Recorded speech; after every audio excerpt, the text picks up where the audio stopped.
Hey guys, True Grit Scott, Bulletproof Saws and BLUESAWS.com. I know I'm walking behind you and you can't see me. I wanted to make a quick video, and this is just a quick one. It's late, it's after 7. I'm cooking dinner at the same time, and I wanted to run down and run a couple saws, so that's what I'm doing. I hooked up with Ralphie over at Timber and Tools and got a load of wood from him. Cole and I ran over with the trailer. He loaded us up with his little mini excavator, which is super sweet, with that thumb just picking logs, and I got logs scattered all over here. It's firewood. So Ralphie helped us out. We're late on firewood as usual, and Ralphie had a bunch of logs. Come get logs, and I'm probably going to be back there at least 4 more times getting logs. But what I wanted to do was, you guys know from the last video, I was working on that Bulletproof 440 that was, you know, hard starting. Since I primed it and went through it, we swapped out the clutch, and I really haven't done anything else. It's running perfectly. Started in 4 pulls, maybe 5 pulls. I think it was 3 on choke, and it had been sitting for a day, or I don't know if it was 2 days, but it was a day or 2. Primed right up, everything seems perfect. I'm still going to pressure test it. Just while it's here, I might as well do that. I'm going to see if there's any other odds and ends I want to maybe do on the saw. I'm not sure. I haven't thought it through yet. But I figured it'd be a good time to run that against the prototype Bulletproof G366 Pro. I thought it'd be fun to just run them both.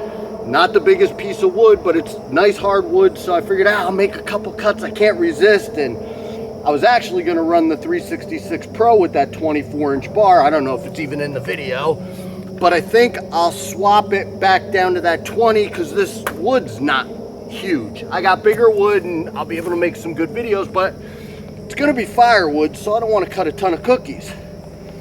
What was super interesting to me with this 440 is I tuned it where I thought the carbs should be, and I mentioned in the last video that it was, when I got it, I don't remember putting that Walbro on. I'll have to ask the customer if he swapped it out to that Japan Walbro, but it was like half a turn out, and I was like, I don't remember ever sending a saw like that, and that doesn't seem right to me. So I go to run it, and I start it up, I make a cut. It's not where it's supposed to be. I'm like, So I look at the tuning, I dial that high jet back out to half a turn, and now it's running how it's supposed to be. So it was tuned correctly. Could probably go even a little bit leaner. And I don't know if this particular Walbro has a bigger jet in it, letting more fuel go through, so you got to lean it out more, and that's a whole nother conversation on jetting. And you guys remember, yeah, you got to get fuel to a saw. Yeah, you want your saw pulling as much fuel and running as hot as possible, but you generally tune that in by leaning it out. So it's just a conversation.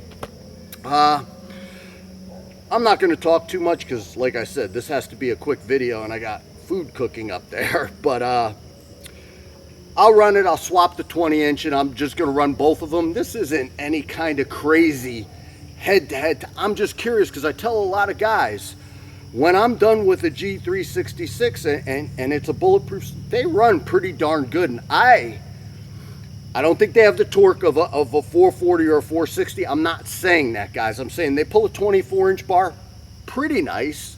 They pull a 20-inch fantastically. And I think that with a 20-inch bar, they're close to a 440, 460, or a 660 when you run them a lot of times. Like, they're right there. Yeah, you probably could lean in on the 440 harder or the 660 much harder. But as far as speed goes, and I like the lightweight, but you guys know I'm a 361 G366 fanboy. So you always got to remember that. Oh, he's a fanboy. He just loves those saws, but I really do. My kid was running that 366 to cut some logs so we could get them off the trailer, because right now our big skid steers are down, and we only got the mini skid. So with the mini skid, it obviously not powerful like a big skid steer. So we're cutting some logs down. He started that up and I didn't even know what he was running. I heard it. I'm like, whoa, what's that? It sounds pretty good. So that was pretty neat. And it was kind of screaming. I uploaded a short of him just kind of really dicking around on the trailer cutting, and it was sailing through some real hard maple with that 24-inch bar.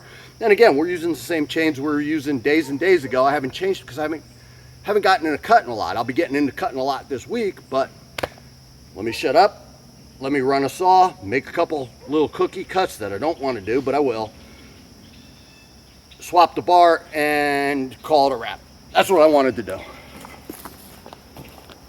You guys get what you get, and don't forget it.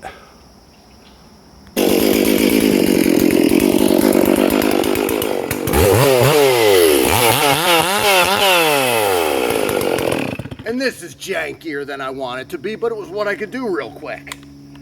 I got logs everywhere, so it's like an obstacle course.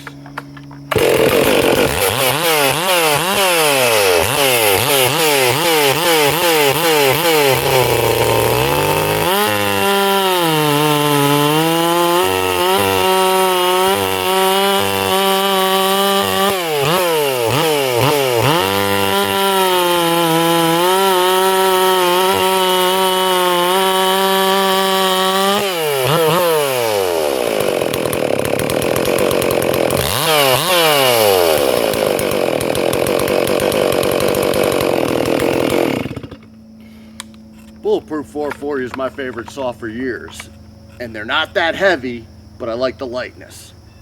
361 fanboy, guys. Alright, I'm gonna pause you. I'll swap out that bar real quick, make a couple runs, and call it a wrap.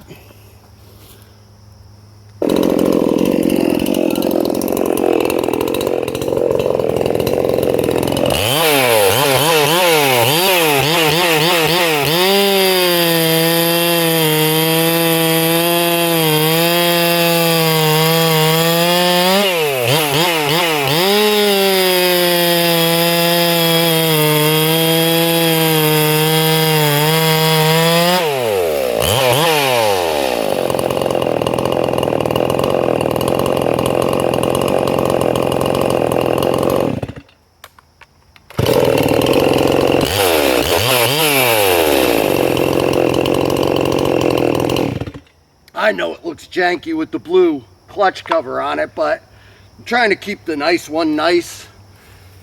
I don't know. I couldn't tell. I thought the 44 was faster, just the way it felt, because I don't know why. It's a bigger saw, whatever. But they both run nice, and I think that saw's getting there. I think that could be leaned out a little more. I think the other one could be twisted a little more. So I don't know, I'll watch the video. I just want to mess around for a minute. I'm probably going to do some noodling cuts with these saws. I might put the 24 over on that 440. I got a log over there. I wouldn't mind noodling in half just for fun. Maybe I'll take you along on that too. I'll make a quick video just noodling, whatever. I'm just messing with saws, and I don't know. Maybe you guys want me to take you along for this dumb stuff that I do. Maybe you don't. You guys tell me if you like these kind of videos where I just blab. Anyhow, I'll shut up. True Grit Scott, Bulletproof Saws and BLUESAWS.com. Please like the videos, share them, clue people into us. Thanks, fellas. Stay safe.